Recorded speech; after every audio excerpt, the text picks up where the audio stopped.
Staff nurse పోస్టులు భర్తీ పూర్తి పారదర్శకంగా జరుగుతుందని వైద్య ఆరోగ్య శాఖ విశాఖపట్నం జోన్ 1 ప్రాంతీయ డైరెక్టర్ పి రాధారాణి స్పష్టం చేశారు. ఈ పోస్టుల కోసం అభ్యర్థులు దళార్లను ఆశ్రయించి మోసపోవద్దని సూచించారు. ఈ మేరకు ఆమె వీబీసీ ఆన్ టీవీతో ప్రత్యేకంగా మాట్లాడారు.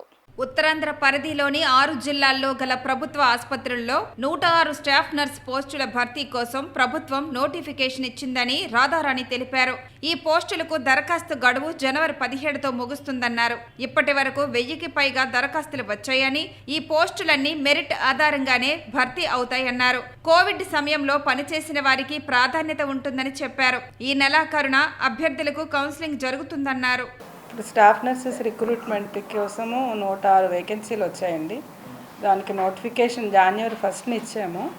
సో అది రిసీవ్ చేసుకోవడానికి అప్లికేషన్స్ లాస్ట్ డేటు 17/1/2025 అనమాట. సో వీళ్ళకి వచ్చిన అప్లికేషన్స్ అన్నీ స్క్రూటినీ చేశాక లాస్ట్లో సీనియారిటీ లిస్ట్ కూడా రిలీజ్ చేస్తాం. ముందు ప్రొవిజనల్ సీనియారిటీ లిస్ట్ రిలీజ్ చేస్తాము, తర్వాత మళ్ళీ ఫైనల్ సీనియారిటీ లిస్ట్ కూడా రిలీజ్ చేస్తాము. తర్వాత మంత్ ఎండింగ్లో కౌన్సిలింగ్ పెడతామండి.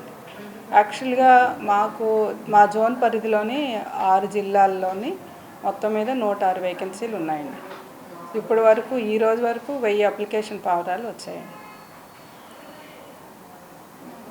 సో అందరికంటే చెప్పేది ఏంటంటే ఇది కంప్లీట్గా మెరిట్ ప్రకారము రోస్టర్ ప్రకారమే ఈ పోస్టులు ఫిల్ చేయడం అవుతుంది.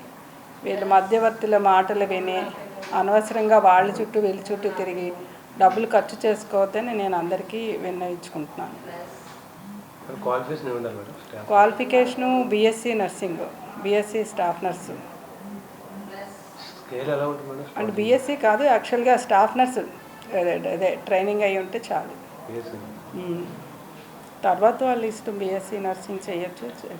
మెయిన్ స్టాఫ్ నర్సు జిఎన్ఎం ఏంటండి అంటే అంటే కొన్ని గైడ్లైన్స్ ఇచ్చారు. సో మార్క్స్ ఏమో వెయిటేజ్ 75% ఉంటుంది. అలాగే సీనియారిటీ ప్రకారం అంటే కొంతమందికి వాళ్ళు ముందు అయిపోతే దాన్ని బట్టి ఒక్కొక్క మార్క్ యాడ్ అవుతుంది. అలాగే కోవిడ్ దీంట్లో వర్క్ చేసిన వాళ్ళకి కొన్ని మార్కులు ఉంటాయి. అలాగే కాంటాక్ట్గా ఇంతకుముందు వర్క్ చేసిన అలాగే ఎంఎల్హెచ్పీలుగా చేసిన వాళ్ళకి కూడా ఇందులో వెయిటేజ్ ఇస్తాం. మళ్ళీ రొటీన్గా ఫిజికల్లీ హ్యాండిక్యాప్డ్, తర్వాత ఎస్సీ ఎస్టీ బీసీ రిజర్వేషన్స్ కూడా ఉంటాయి. అవన్నీ అంటే కౌన్సిలింగ్ అప్పుడు అవన్నీ చూస్తాము. వెయిటేజ్ మట్టుకు ఇవి ముందు చూస్తాం. దీని ప్రకారము సీనియారిటీ లిస్టులు తయారు చేస్తాం అన్నమాట.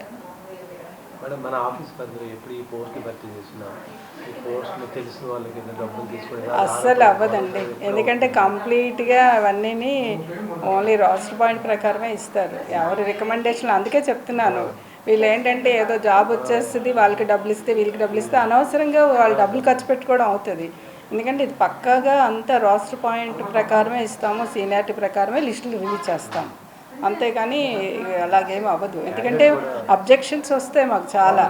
ముందు వాళ్ళు చూసుకుంటారు కదా, వాళ్ళ మార్కులు ఇవన్నీ చూసుకొని మాకు ఇది అబ్జెక్షన్ రాలేదు, ఇది చేయండి, క్లారిఫై చేయండి అని పెడతారు. సో దాని ప్రకారమే ఫాలో అవుతారు. అదే వద్దు, అది ఇవ్వకూడదు అస్సలు. అందుకని నేను ఇక్కడ అవి కూడా పెట్టిద్దాం అనుకుంటున్నాను. వీళ్ళకి అందరికీ తెలుస్తాయి కదా, వాళ్ళకి అంతే మెరిట్ వాళ్ళకి రోస్టర్ పాయింట్ ఉంటుంది దాని ప్రకారం. తర్వాత ఏజ్ లిమిట్ కూడా 42 సంవత్సరాల వరకు అప్లై చేసుకోవచ్చు.